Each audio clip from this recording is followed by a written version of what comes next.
Chapter 1 food and digestion living science book है class 4th।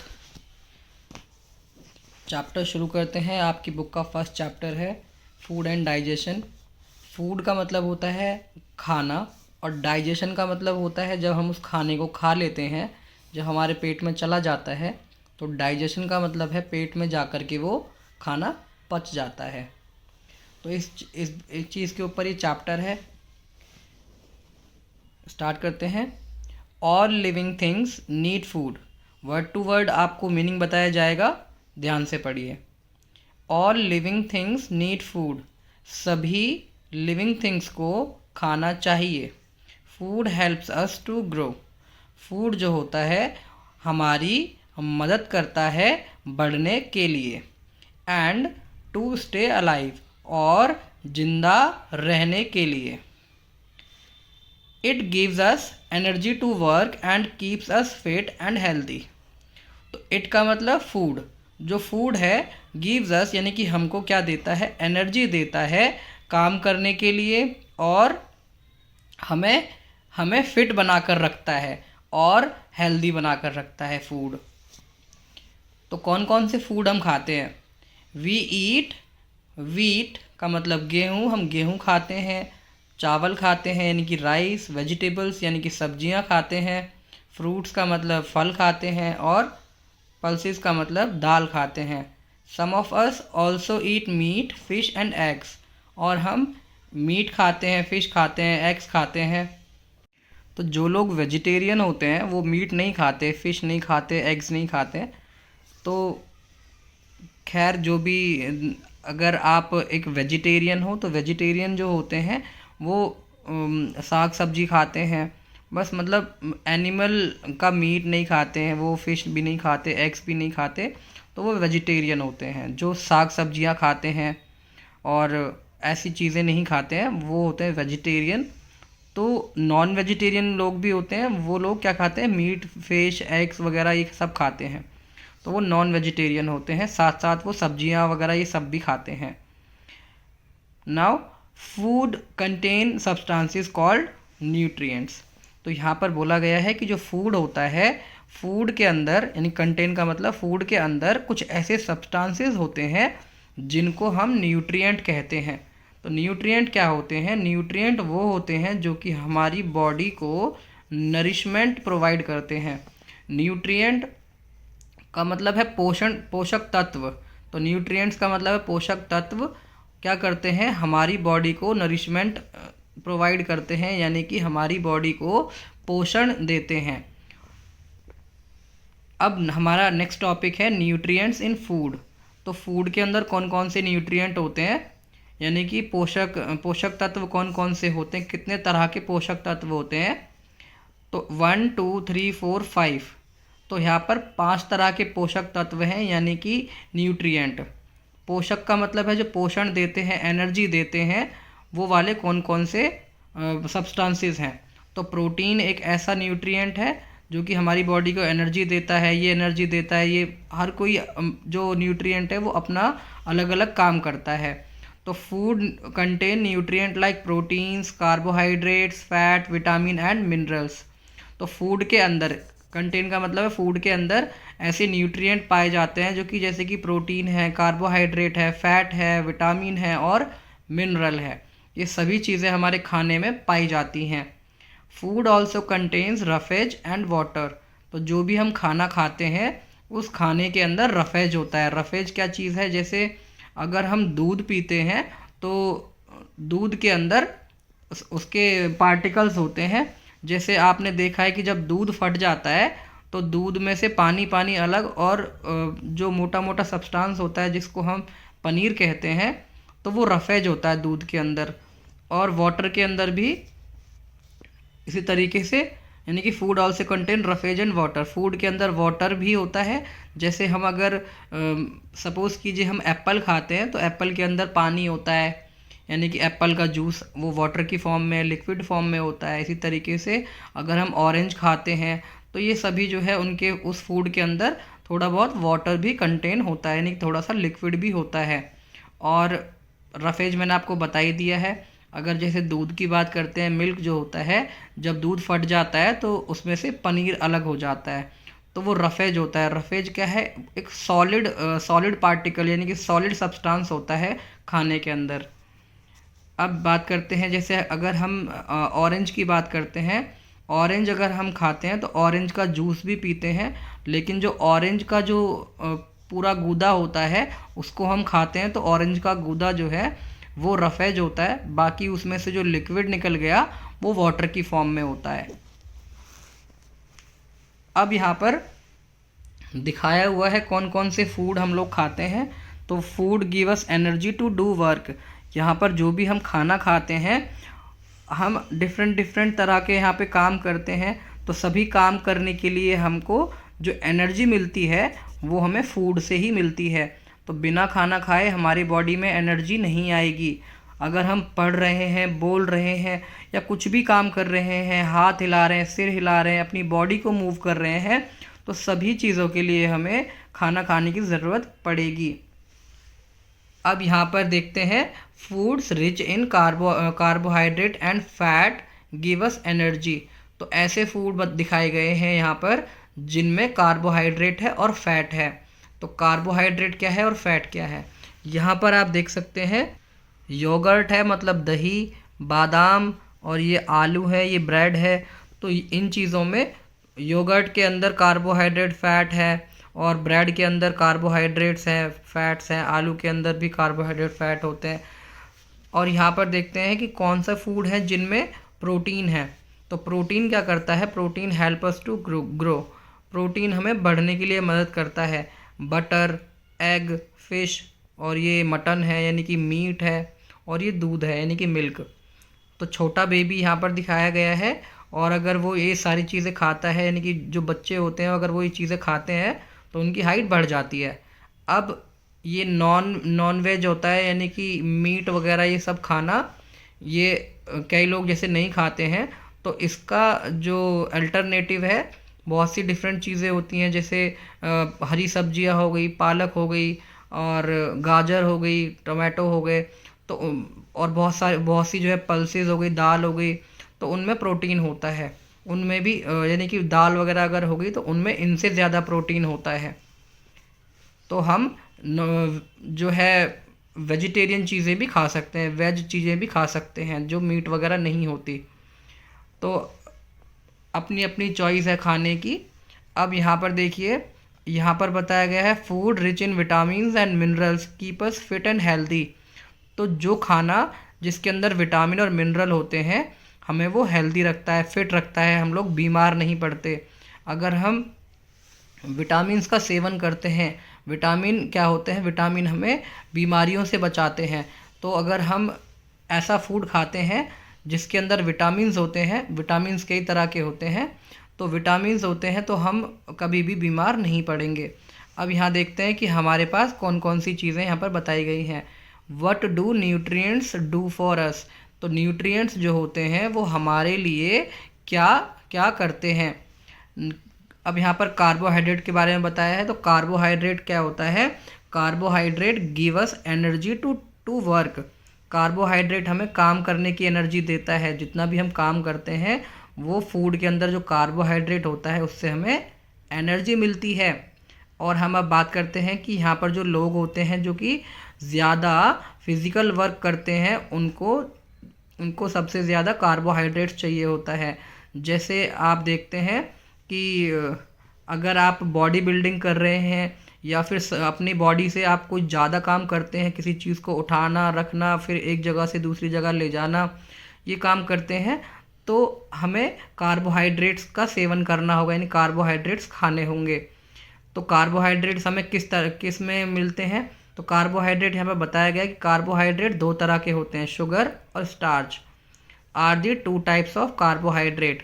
तो carbohydrate हमें मिलता है राइस में यानी कि चावल में, वीट में यानी कि गेहूं में, पटाटो में यानी कि आलू के अंदर, इन सब के अंदर जो है, राइस के अंदर चिपचिपा जो पन जो होता है, जैसे चावल अगर बनते हैं तो चावल चिपचिपे से लगते हैं, उसको अगर आप दबा के देखते हो फिंगर से तो वो आपको चिपचिपे से लगेंगे। तो जो भी चीज़ जिसके अंदर चिपचिपापन है वो उसके अंदर स्टार्च होता है। अब जैसे हम पटाटो काटते हैं तो पटाटो के अंदर भी थोड़ा सा चिपचिपा पदार्थ होता है। तो जिस भी चीज़ के अंदर चिपचिपा पदार्थ है हम समझ सकते हैं कि उसके अंदर कार्बोहाइड्रेट्स मौजूद हैं। अब नेक्स्ट है fat. Fat give us more energy than starch और सॉइल। फैट जो होता है हमें स्टार्च से ज़्यादा एनर्जी देता है। Fat give us more energy than starch और शुगर। तो जो फैट होता है वो हमें एनर्जी देता है स्टार्च और शुगर से ज़्यादा एनर्जी देता है हमको। Oil, nut and butter contain fat. जो तेल होता है, ऑयल, डिफरेंट डिफरेंट टाइप के ऑयल आते हैं। नट का मतलब होते हैं खजूर, ये अखरोट होते हैं। नट्स का मतलब अखरोट, बटर मतलब मक्खन। ये इन सब के अंदर फैट मौजूद होता है। Fat help to keep our body warm. तो फैट जो होता है, फैट का मतलब कह सकते हो कि जो अगर हमारी बॉडी के अंदर जो जितना मोटापा है, जितनी भी चर्बी हमारी बॉडी के अंदर है, वो ये फूड खाने से आती है। अगर हमारी बॉडी पतली है, हमारी बॉडी में मांस नहीं है और मतलब फैट नहीं है, तो हमें थोड़ा सा ऑयली भी खाना खाना होता है। और वैसे ज़्यादा ऑयली खाना खाने से बचना चाहिए और अखरोट वगैरह खाने चाहिए और हमें बटर खाना चाहिए, घी खाना चाहिए। तो उन सब के अंदर फैट होता है। Fat help us to keep our body warm. तो फैट क्या करता है, हमारी बॉडी को गर्म रखने में मदद करता है। Extra fat is stored in our body for future use. तो थोड़ा सा जो फैट है हमारी बॉडी में स्टोर रहता है कि उसको हम अपने फ्यूचर में आगे यूज़ कर सकते हैं। However we must not have too much fat. लेकिन यहाँ पर ये बताया गया है कि हमारी बॉडी में ज़्यादा फैट नहीं होना चाहिए, क्योंकि अगर ज़्यादा फैट यानी कि ज़्यादा मोटापा हमारी बॉडी में होगा तो इससे बीमारियां भी बढ़ सकती हैं और हमारे हाथ पैर भारी हो जाएंगे। हम मूव नहीं कर सकते, भाग नहीं सकते, दौड़ नहीं सकते। Food that are rich in carbohydrate and fat are called energy giving food. तो एनर्जी गिविंग फूड कौन से होते हैं, जिसमें फैट भी हो और कार्बोहाइड्रेट भी हो, यानी कि दोनों चीज़ें हो, कार्बोहाइड्रेट भी और फैट भी। अब यहाँ पर बताया गया प्रोटीन के बारे में। तो प्रोटीन क्या करते हैं, protein help us to grow. तो प्रोटीन हमें बढ़ने में मदद करते हैं, हमारी हाइट बढ़ती है, ये सब होता है तो हमें उसमें मदद करते हैं प्रोटीन। हमारी मसल्स बनती हैं, हाइट बढ़ती है, तो प्रोटीन उसके लिए यूज़फुल होता है। This is why children need more protein. तो इसीलिए चिल्ड्रन को यानी कि बच्चों को सबसे ज़्यादा हमें प्रोटीन खिलाना चाहिए, क्योंकि बच्चे की जो बॉडी होती है वो ग्रोइंग बॉडी होती है, बढ़ती बॉडी होती है। तो जो लोग एग खाते हैं, फ़िश खाते हैं, मीट खाते हैं, वो खा सकते हैं। एंड बाकी इसके अलावा यहाँ पर अब वेज चीज़ें बताई गई हैं, जैसे चीज़ है और पीज़ हैं, मटर हैं, दाल है, इन सब के अंदर भी प्रोटीन होता है। Food that are rich in protein are called body building food. तो जिस खाने के अंदर, जिस फूड के अंदर प्रोटीन होता है, आर रिच इन का मतलब है उसमें मौजूद होता है भारी मात्रा में प्रोटीन अगर है, तो प्रोटीन अगर उस खाने के अंदर है तो वो खाना हमारे लिए बॉडी बिल्डिंग फूड होगा, यानी कि उस खाने को खाने से हमारी बॉडी बनेगी।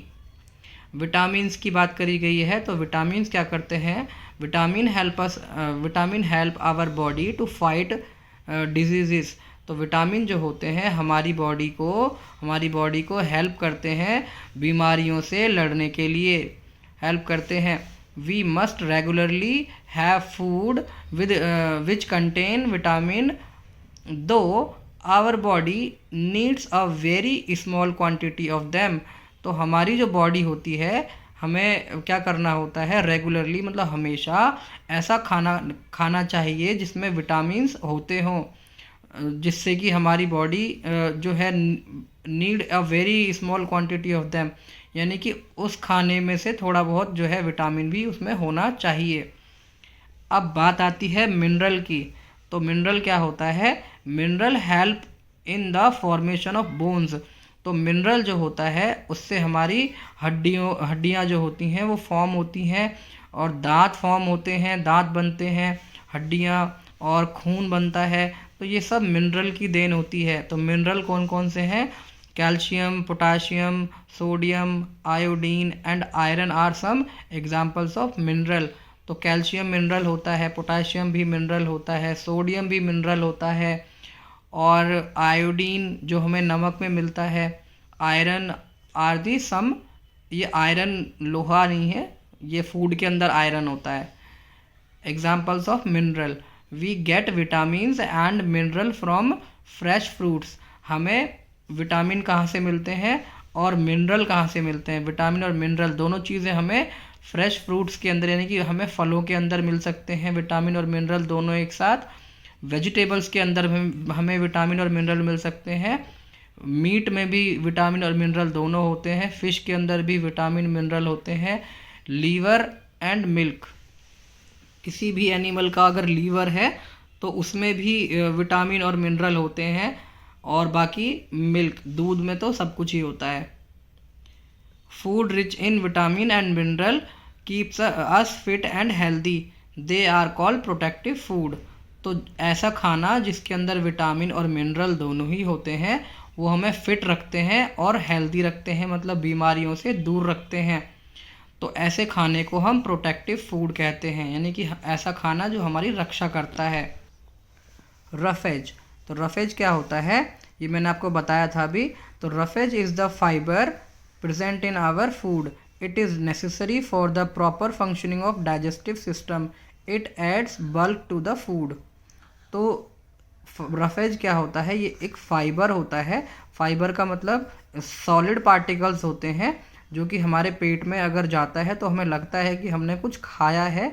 सब कुछ पानी पानी जैसा नहीं होता। जैसे दूध पियेंगे तो पेट में वो हिलता रहता है, लेकिन खाना खाते हैं तो पेट लगता है कि हाँ हमने कुछ खाया है, हमारा पेट भरा हुआ है।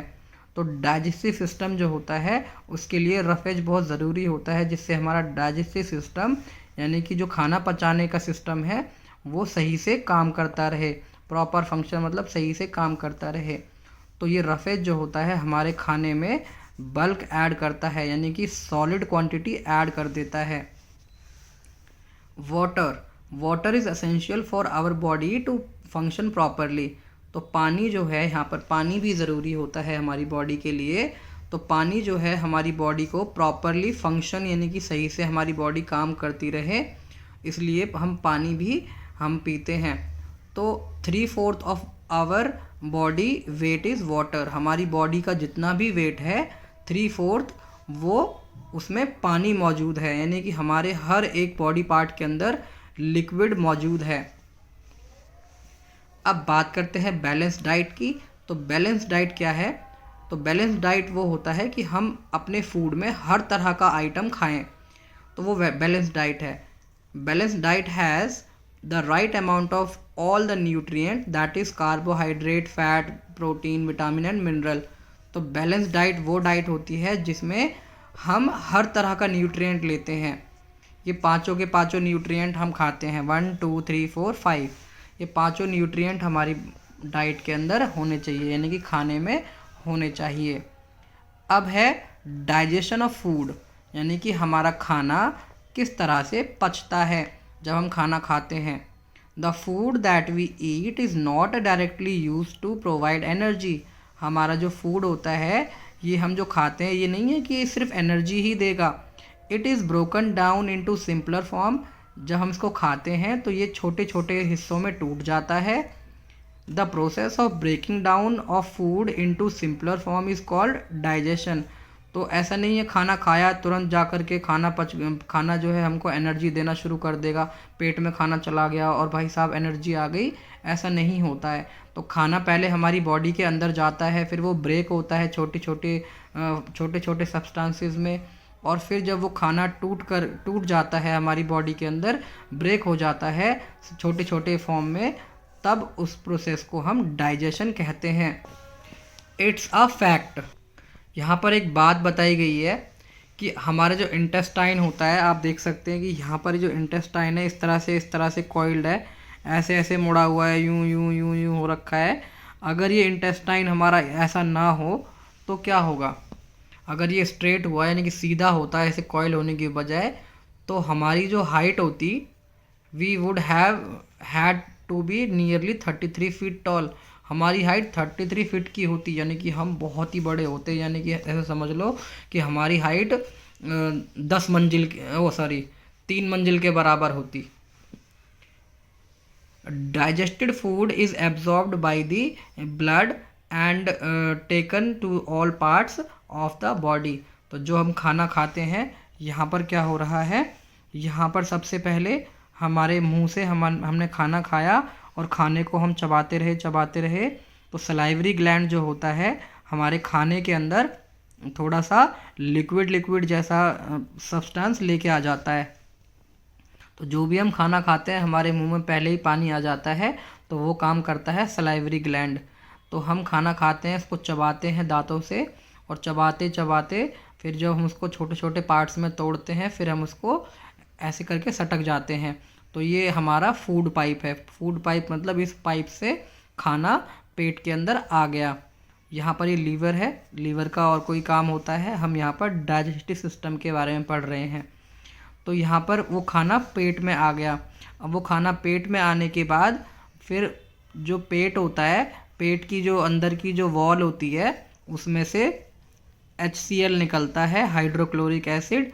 फिर वो जो है फूड को छोटे छोटे हिस्सों में तोड़ देता है, और फिर वो फूड इंटेस्टाइन में पास होता है, और फिर इंटेस्टाइन के अंदर नर्व्स होती हैं जो कि यानी कि खून की नसें होती हैं, और ऐसा सिस्टम होता है यहाँ पर कि जितना भी खाना पच जाता है वो यानी कि एनर्जी की फॉर्म में ब्लड के अंदर मिक्स होकर के हमारी पूरी बॉडी के अंदर जाता है। तो यहाँ पर यही बताया गया है कि डाइजेस्टेड फूड जो होता है, जो खाना पच जाता है, फिर absorbed by the blood and taken to all the parts of the body. जब वो खाना पच जाता है तो हमारा जो खून होता है, खून के ज़रिए ही जो एनर्जी होती है जो कि फूड से मिली, वो पूरी बॉडी के अंदर ट्रांसफ़र होती है, क्योंकि हमारे पूरी बॉडी के अंदर ब्लड पंप होता रहता है। अब द प्रोसेस ऑफ डाइजेशन, तो खाना जो है किस तरह से पचता है वो बताया गया है। The process of digestion begins from the moment we put food into our mouth. तो यहाँ पर ये बताया गया है कि डाइजेशन यानी कि खाना पचने का काम हमारे मुंह से ही शुरू हो जाता है। फ्रॉम द मोमेंट यानी कि उस मोमेंट से, उसी पल से शुरू हो जाता है जब हम अपना खाना मुंह में चबाने के लिए रखते हैं। Our teeth bite and chew the food and break it into smaller pieces. तो हम क्या करते हैं, अपने दांतों से उसको खाने को काटते हैं और फिर उसको चबा चबा कर फिर हम उसको तोड़ देते हैं स्मॉलर पीसेस में।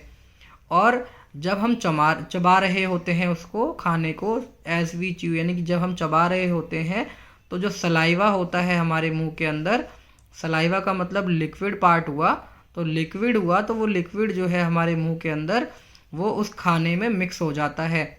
Saliva is a digestive liquid secreted by salivary gland. तो सलाइवा जो होता है, सलाइवा को वैसे हम थूक कहते हैं, तो सलाइवा जो होता है उसके अंदर एक डाइजेस्टिव लिक्विड होता है, यानी कि खाने को पचाने के लिए हेल्प करता है वो, तो वो सलाइवरी ग्लैंड से निकलता है। Saliva changes the insoluble starch in food into soluble sugar. तो सलाइवा जो होता है वो इनसॉल्यूबल स्टार्च जो होता है फूड के अंदर, यानी कि ना घुलने वाला स्टार्च, उसको वो सॉल्यूबल शुगर में चेंज कर देता है। That is why starchy food like bread and rice taste sweet after we chew them। तो ऐसा इसीलिए ही होता है क्योंकि जो ये जो सलाइवा है उसने इंसॉल्युबल स्टार्च को सॉल्युबल शुगर में चेंज कर दिया, यानी कि वो सलाइवा हमारे खाने में मिक्स हो जाता है, तो हमें वो खाना सॉल्युबल शुगर यानी कि घुलने वाली शुगर के जैसा दिखाई देता है, लगता है। तो जब हम ब्रेड खाते हैं तो हमको थोड़ी मीठी मीठी लगती है, और जब हम चावल खाते हैं वो भी हमें थोड़े थोड़े से मीठे लगते हैं जब उनको चबाते हैं। From the mouth the food passes through the food pipe into stomach. तो खाना जो है हमारे मुंह से होते हुए, फूड पाइप से होते हुए फिर पेट तक जाता है। और जब हमारा our stomach is hollow muscular bag, हमारा जो पेट है वो खाली होता है, खोखला होता है, और एक मस्कुलर बैग यानी कि मसल मसल्स का एक बैग है। The food is churn here, तो फूड जो है यहाँ पर टूटता है पेट में आ करके और छोटे छोटे पार्ट्स में। The digestive juices in stomach break down the protein present in the food into simpler form. तो डाइजेस्टिव जूसेस होते हैं पेट के अंदर, एंजाइम्स होते हैं और एसिड होता है HCl। तो वो क्या करता है, पेट के अंदर जितना भी फूड गया है उसको सिंपलर फॉर्म में यानी कि छोटे छोटे फॉर्म में ब्रेक कर देता है। From the stomach the food is pushed into a long coil tube called the small intestine. तो यहाँ पर अब क्या हुआ कि जो खाना पच जाता है तो वो खाना स्टोमक के बाद में स्टोमक उसको पुश कर देता है हमारी स्मॉल इंटेस्टाइन के अंदर, यानी कि छोटी जो आंत होती है, आंत बोलते हैं इंटेस्टाइन को, तो ये स्मॉल इंटेस्टाइन है, इसके अंदर वो खाना आ जाता है। तो स्मॉल इंटेस्टाइन के जब वो अंदर वो खाना आ जाता है तो the inside walls of the small intestine produce a juice that mixes with the food. तो अब उसके अंदर, इस कॉइल के अंदर, यहाँ पे अंदर की तरफ जो है लेयर्स होती हैं, वो क्या करती हैं, जूस को प्रोड्यूस करती हैं जो कि खाने में मिक्स हो जाता है। The liver and the pancreas also pour their juices into the small intestine. तो लीवर जो है, लीवर और ये पैनक्रियाज जो होते हैं, ये भी जो है जूसेस का मतलब है कि डाइजेस्टिव एंजाइम्स यानी कि खाने को पचाने के लिए जो मदद करते हैं उसको जूसेस कहते हैं यहाँ पे। तो वो भी जो है स्मॉल इंटेस्टाइन में मिक्स करते हैं थोड़ा सा, इसमें से भी वो डाइजेस्टिव एंजाइम्स आते हैं लीवर से और पैनक्रियाज से। These juices help to completely digest the food. तो वो जो जूसेस होते हैं उनसे खाना बहुत सही तरीके से पच जाता है। The digested food is almost like a liquid. तो जो खाना जो हम खाते हैं, जो डाइजेस्ट हो जाता है, वो लगभग अब बिल्कुल लिक्विड की जैसी फॉर्म में बन चुका होता है। अब ब्लड वेसल्स जो होती हैं present in the wall of the small intestine. तो स्मॉल इंटेस्टाइन के अंदर यहाँ पर ब्लड वेसल्स होती हैं बहुत छोटी छोटी, फिर वो डाइजेस्टेड फूड को एब्जॉर्ब करके हमारी पूरी बॉडी में ट्रांसफ़र कर देती है। The undigested food passes into the large intestine. तो जो खाना नहीं पचता वो लार्ज इंटेस्टाइन में पास हो जाता है, और जो ब्लड वेसल्स होती हैं हमारे लार्ज इंटेस्टाइन के अंदर, वो एक्स्ट्रा वाटर को एब्जॉर्ब कर देती हैं, और फिर जो सेमी सॉलिड वेस्ट होता है यानी कि जो खाना नहीं पचा होता है वो हमारे एनस के थ्रू बाहर आ जाता है टॉयलेट में। Some tips for proper digestion. तो खाना सही से हमारा पचे इसके लिए हमें क्या करना चाहिए। Have your food at fixed hours. हमें अपना खाना टाइम पर खाना चाहिए और अपने खाने को हमें चबाना चाहिए निगलने से पहले, और हमें जो है ज़्यादातर हरी सब्जियां और फ्रूट्स खाने चाहिए। डू नॉट ओवर ईट, ज़्यादा नहीं खाना चाहिए, और ड्रिंक प्लेंटी ऑफ वाटर, हमको सही मात्रा में पानी पीना चाहिए। प्रिपेयरिंग फूड, हमें खाना किस तरह से पचाना चाहिए, खाना हमें किस तरह से बनाना चाहिए। We eat raw as well as cooked food, fruits and certain vegetables are eaten raw. तो यहाँ पर ये बोला गया है कि हम यहाँ पर ईट रॉ, कुछ कच्चा भी खाना खाते हैं जो कि हमें उसको पकाने की ज़रूरत नहीं पड़ती है, और साथ ही साथ हम ऐसा खाना खाते हैं जिसको हम पकाते हैं। तो फ्रूट जो होते हैं या कुछ ऐसी सब्जियां जैसे कि गाजर को, टमाटो को और भिंडी को भी कई बार हम ऐसे ही खा लेते हैं, मटर खा लेते हैं। तो वो सब्जियां कुछ ऐसी हैं जिनको हम कच्ची खा लेते हैं। अब जितने फ्रूट्स हैं वो तो सभी कच्चे ही खाए जाते हैं। तो ऐसे फूड जिनको हम इस तरह से खा जाते हैं, लेकिन वो वाला फूड जिसको हम पकाते हैं तो उसको हमें किस तरह से पकाना चाहिए, या ऐसा फूड जिसको हम कच्चा खाते हैं उसको कैसे खाना चाहिए। तो हमें अपने उस फूड को जो हम खाना खाते हैं, we should wash them properly before eating so as to free them from dust and germs. तो हमें खाने से पहले उसको सही से प्रॉपरली उसको हमें वॉश करना चाहिए, जिससे कि जर्म्स वगैरह और डस्ट जो है उन पे से फ्री हो जाए, हट जाए। Other types of food are cooked before eating. तो हमें जो है जो खाना जो हम पकाते हैं पकाते हैं हम खाने से पहले, तो ऐसे some foods such as rice and potatoes are boiled. तो हम पोटैटो को और राइस को बॉईल करते हैं। इडली जो होती है उसको हम भाप में पकाते हैं। पूड़ी को हम फ्राई करते हैं। Potato, brinjal and meat are sometime roasted. और कई बार हम उनको भूंज कर खाते हैं, पोटैटो को, ब्रिंजल को और मीट को।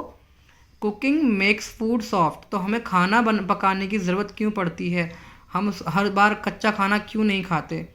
क्योंकि जो कुकिंग होती है, कुकिंग हमारे खाने को सॉफ्ट बना देती है और पकाने से वो खाना टेस्टी हो जाता है और पकाने से वो खाना आसानी से पच जाता है अगर हम पका हुआ खाना खाते हैं तो। और उस खाने को पकाने से जितने भी जर्म्स होते हैं लगभग वो सभी मर जाते हैं।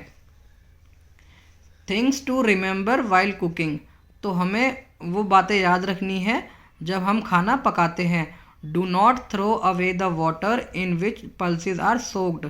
तो हमें उस पानी को, do not throw away the water, हमें वो वाला पानी नहीं फेंकना चाहिए इन विच, जिसमें पल्सेस को हमने डबो के रखा होता है, जिसमें हमने दाल को गला रखा होता है। हमें वो पानी फेंकना नहीं चाहिए क्योंकि उस पानी के अंदर विटामिन्स आ जाते हैं, उसमें से मिक्स हो जाते हैं पानी के अंदर दाल में से। Use it for cooking. तो हमें उस पानी को पकाने के लिए ही इस्तेमाल करना चाहिए। Next page. Do not wash vegetables and fruits after cutting them. तो हमें जब सब्जियां होती हैं या जो फ्रूट होते हैं यानी कि जो फल होते हैं, हमें उनको काटने से पहले धोना चाहिए, काटने के बाद उनको नहीं धोना चाहिए। क्योंकि काटने के बाद धोने से जो भी स्टार्च वगैरह होता है वो वेस्ट हो जाता है। वाइल बॉइलिंग, जब हम किसी भी खाने को उबाल रहे होते हैं, take just enough water so that the water which is absorb the nutrient is not thrown away. तो जो भी हम खाना उबालते हैं हमें ज़्यादा पानी नहीं लेना चाहिए क्योंकि उस पानी के अंदर जितने जो न्यूट्रिएंट होते हैं वो उस पानी में मिक्स हो जाते हैं। अगर हमने ज़्यादा पानी लिया है तो ज़्यादा न्यूट्रिएंट उस पानी में से, उस वेजिटेबल में से, उस पानी के अंदर मिक्स हो जाएंगे और वो पानी तो हम फेंक देते हैं।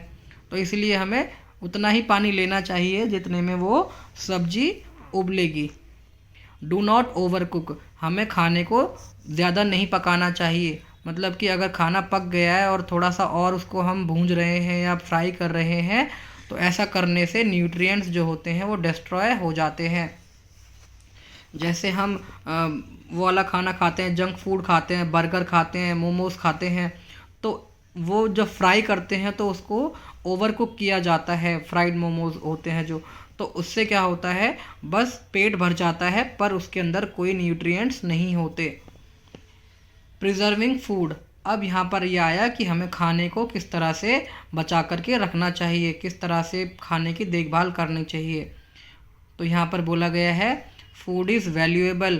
फूड जो है वो बहुत ही वैल्यूएबल होता है, महत्वपूर्ण होता है। इफ़ नॉट प्रिजर्व, अगर हम खाने को प्रिजर्व नहीं करते हैं यानी कि उसको हम संभाल कर नहीं रखते हैं, it may begin to spoil. तो वो खाना जो है स्पॉइल हो जाएगा, मतलब ख़राब हो जाएगा। The process of treating food in a way that preserves it's value for a long time is called preservation.